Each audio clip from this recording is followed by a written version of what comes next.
A happy learning to everyone who is watching and listening right now. And I am Teacher Claire, your learning partner for today's video lesson. If it's your first time here, I'd be so glad to have you with us in this funful learning journey. So please click the subscribe button, like this video as well, and hit the bell icon for you to be updated on the channel's new video lessons. To start with, watch this. Here are our objectives. First, to describe different purposes of communication. The second is to exemplify different purposes of communication effectively. And the last is to critique communication situations according to purpose. Today's lesson will be centered on the functions of communication. The word function means purpose, intended in performing the communication situation. Meaning to say, ipinapakita nito kung ano ang intensyon ng pakikipagtalastasan ng isang tao sa kanyang kapwa. The primary function of communication is about communicating your ideas, thoughts, information, opinions, and views, and sharing messages with others in the most effective manner. Ang komunikasyon ay isang mabisang kagamitan para mahubog ang ating personal at professional na koneksyon sa ating kapwa. Definitely, it plays an important role in information dissemination related to any form of human activity. People talk and communicate for so many reasons, and not just for asking things. Look at this word webbing to get familiar with the reasons why we communicate. From the webbing, we most of the time communicate with other people to requests, like when we tell others when we need help, making choices, or saying what we want. At times, we reject or protest. We say no. We escape from a situation or a demand, or when we avoid something we don't like. Another is social interaction. Ito ang pinaka-common. Nakikipag-usap tayo to build connection or relationship with our peers. Kapag nakikipagkaibigan tayo, ang isang halimbawa, kapag tayo ay nagsishare ng ating feelings o nararamdaman tulad ng kapag masaya o malungkot tayo, tayo ay nakikipag-usap sa kaibigan o sa taong ating pinagkakatiwalaan. We communicate also to share information and opinions. Kapag tayo ay nagkukwento ng ukol sa isang pangyayari o sa kung anong opinion natin sa isang bagay na nangyari, kahit ang simpleng pagbibigay ng direksyon sa taong naliligaw ay isang halimbawa ng communication for the purpose of sharing information. Ilan lamang yan sa mga dahilan why we communicate. Out of those common reasons arise the 5 major functions of communication, which are the following. We have control or regulation, social interaction, motivation, emotional expression, and information dissemination. Now let's talk about each of them one by one. Control or regulation. Communication functions to control behavior. Every organization has its regulations, and these regulations are communicated to all members in various ways. Halimbawa, sa bahay, may mga rules tayo na sinasabi sa atin ng ating mga magulang at sinusunod natin bilang respeto sa kanila. Tulad ng bawal ang umuwi ng gabi or dapat pagtungtong ng alas 5 ay nasa bahay na o di kaya hindi maaaring kumain ng hindi sabay-sabay.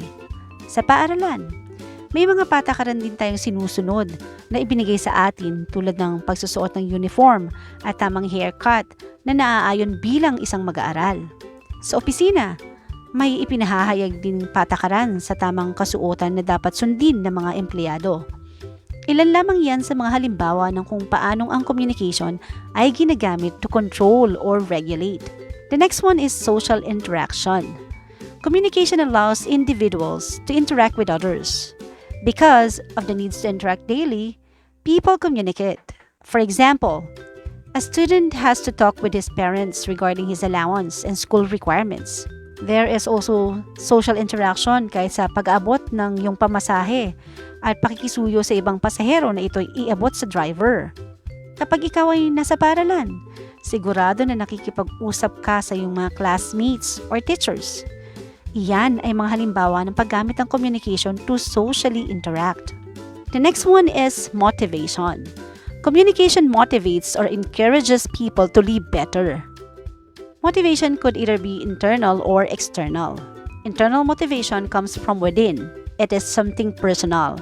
An example is a student is motivated to study hard because of his or her desire to graduate with honors. The next one is external motivation.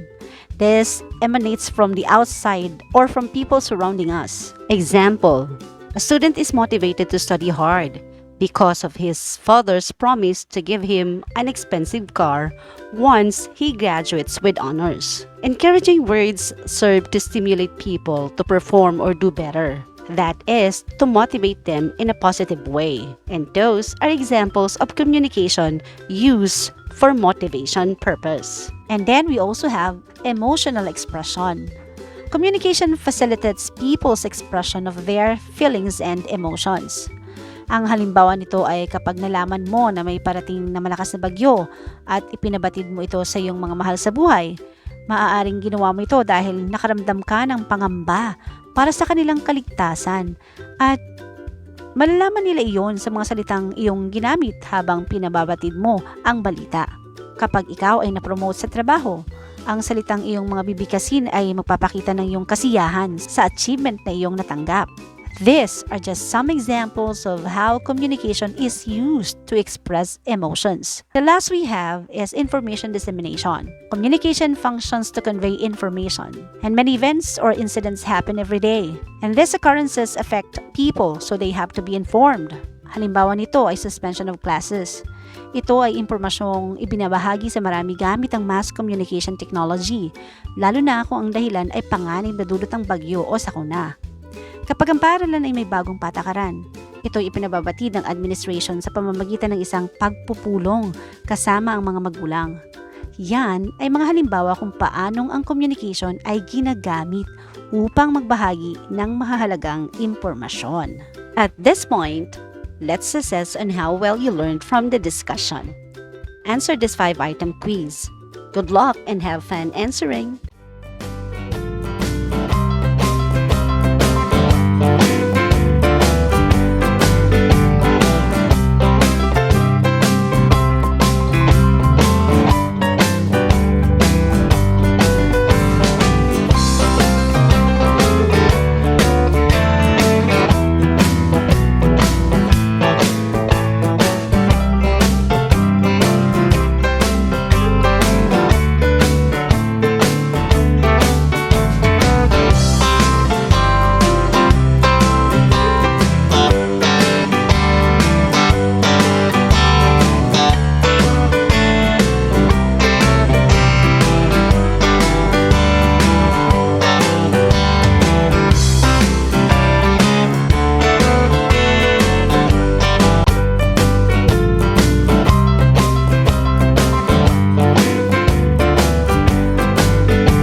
That's it for today. I hope you enjoyed and you learned from this short video lesson. I'll be with you again in the next lesson discussion. Have a great day ahead, everyone.